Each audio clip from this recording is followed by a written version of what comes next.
Good morning dear students.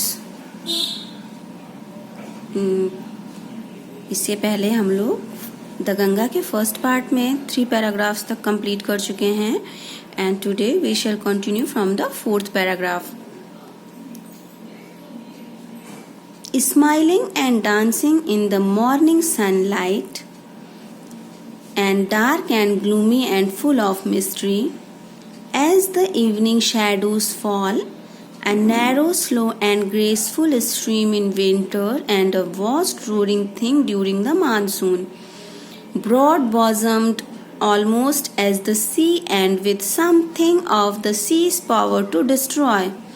The Ganga has been to me a symbol and memory of the past of India, running into the present and flowing on to the great ocean of the future.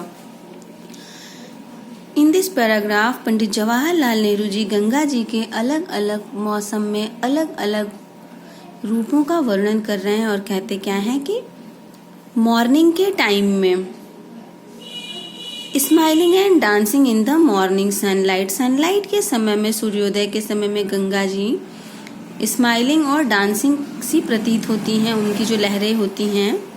And dark and gloomy and full of mystery as the evening shadows fall. और फिर वही गंगा जी जब सांझ ढलने लगती है, शाम होने लगती है, तो बहुत ही डार्क और ग्लूमी मतलब बहुत दुखी थी एंड फुल ऑफ मिस्ट्री और बहुत सारे रहस्यों से भरी हुई सी महसूस होने लगती हैं। A narrow slow and graceful stream in winter means सर्दियों में जो गंगा जी होती हैं बहुत ही नैरो होती हैं, सिमटी हुई होती हैं, स्लो होती हैं, उनकी धार बहुत धीमी होती है और बहुत ही ग्रेसफुल होती है, बहुत ही अच्छी लगती है। And a vast roaring thing during the monsoon. और वही गंगा जी मानसून के समय में, बारिश के समय में बहुत ही विशालकाय और दहाड़ती हुई सी प्रतीत होती हैं, बाढ़ आ जाती है ना। ब्रॉड बोजम्ड ऑलमोस्ट एज द सी। और इतनी ज़्यादा विशालकाय हो जाती हैं कि ऐसा लगता है जैसे कि समुद्र हो। And with something of the sea's power to destroy. और उनके अंदर ऐसी पावर आ जाती है, इतनी विशालकाय, इतना प्रचंड रूप ले लेती हैं बाढ़ के समय में, मानसून में, कि हर चीज़ को तहस नहस कर देती हैं। आप भी देखते होंगे, आपके स्कूल में कैंप लगते हैं, शिविर लगते हैं, बाढ़ के टाइम में क्या स्थिति बन जाती है। The Ganga has been to me a symbol and memory of the past of India. The Ganga नदी मेरे लिए सिंबल हैं, प्रतीक हैं और memory of the past of India और भारत की प्राचीन कालीन इतिहास के मेमोरी हैं, उनकी यादों को संजोए हुए हैं और वो प्राचीन भारतीय सभ्यता की प्रतीक हैं। Running into the present. और वो गंगा नदी आज वर्तमान में भी बह रही हैं। And flowing on to the great ocean of the future. और भविष्य में भी वो, और भविष्य का जो विशालकाय भविष्य हमारे सामने है, उसमें भी गंगा नदी का अस्तित्व बना रहेगा। And though I have discarded much of past tradition and custom and an anxious that India should rid herself of all shackles and bind and constrain her and divide her people and suppress vast numbers of them and prevent the free development of the body and the spirit। यहाँ पे नेहरू जी कह रहे हैं कि जो बहुत सारी परंपराएं हैं, रीति रिवाज हैं, मान्यताएं हैं, अंधविश्वास है हमारे इंडिया में, उन सबको इंडिया से निकाल के बाहर कर देना चाहिए, क्योंकि इन्होंने भारत माता के कदमों में एक जंजीर डाल रखी है जिसके कारण से हमारे देश का विकास नहीं हो पा रहा है। And though I have discarded much of past traditions. यहाँ पे नेहरू जी कह रहे हैं कि यद्यपि मैं बहुत सारी प्राचीन परंपराओं को दिल से स्वीकार करता हूँ, लेकिन बहुत सी ऐसी परंपराएं हैं, ऐसे ट्रेडिशंस हैं, ऐसे कस्टम्स हैं जिन्हें छोड़ देना चाहिए। And an anxious that India should rid herself of all shackles। और भारत को अपने समस्त उन बेड़ियों से मुक्त कर लेना चाहिए जो बाइंड एंड कंस्ट्रेन हर, जो उसे बाइंड करती हैं, बाध्य करती हैं, उसे रोकती हैं विकास करने से। And divide her people. और उसके नागरिकों को डिवाइड कर देती हैं और suppress vast numbers of them. और उनमें से बहुत सारे लोगों को सप्रेस कर देती हैं, दबा देती हैं, और जिस कारण उनका डेवलपमेंट नहीं हो पाता है, फ्री डेवलपमेंट उनकी बॉडी और सोल का नहीं हो पाता है। इस तरह की समस्त मान्यताओं और अंधविश्वासों को उखाड़ फेंकना चाहिए। Though I seek all this yet I do not wish to cut myself off from the past completely. Nehru ji कह रहे हैं कि यद्यपि मैं इन सब चीज़ों को देख रहा हूँ, लेकिन फिर भी मैं भारत के पास्ट से अपने आप को अलग नहीं करना चाहता हूँ पूरी तरह से।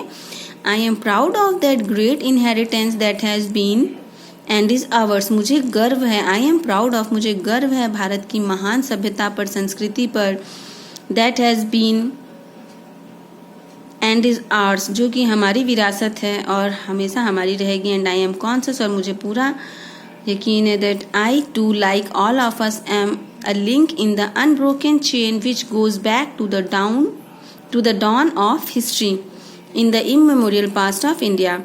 यहाँ पे नेहरू जी कह रहे हैं कि पास्ट काल से, मतलब प्राचीन काल से लेके आज तक जो भी मनुष्य हैं, मैं भी उन्हीं मनुष्यों में से एक हूँ और मैं उस कड़ी का हिस्सा हूँ जो प्राचीन काल से लेके आज तक भारत में चलती चली आ रही है।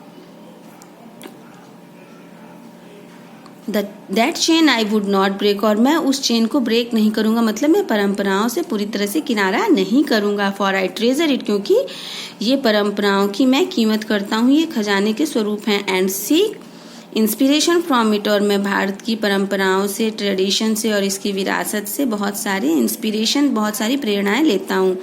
And as witness of this desire of mind as my last homage to India's cultural inheritance, और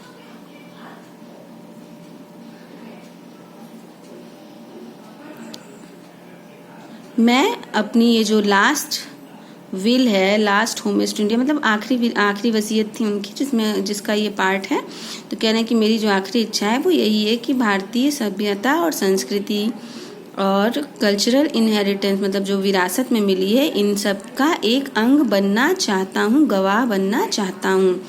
I am making this request that a handful of my assets be thrown into the Ganga, और चूंकि मैं भारत की इस प्राचीन सभ्यता का एक विटनेस बनना चाहता हूँ, गवाह बनना चाहता हूँ, इसलिए मैं चाहता हूँ कि प्रार्थना कर रहा हूँ, रिक्वेस्ट कर रहा हूँ कि मेरी जो राख है, जो एशेज है, उसकी एक मुट्ठी गंगा नदी में डाल दी जाए इलाहाबाद में, और जो बाकी की है a handful of my ashes be thrown into the Ganga at Allahabad to be carried to the great ocean that washes India's shores। और इसीलिए मैं प्रार्थना करना चाहता हूँ कि मेरी जो राख है, एक मुट्ठी राख को गंगा नदी में इलाहाबाद में प्रवाहित कर दिया जाए, जो गंगा नदी के द्वारा उस विशाल काय समुद्र में लेके जाएगी जो भारत माता के पैरों को धोता है। The major portion of my ashes should however be disposed of otherwise, और बाकी जो पार्ट है मेरे एसेस का, उसे दूसरे तरीके से डिस्पोज किया जाना चाहिए। I want this to be carried high up into the air in an aeroplane.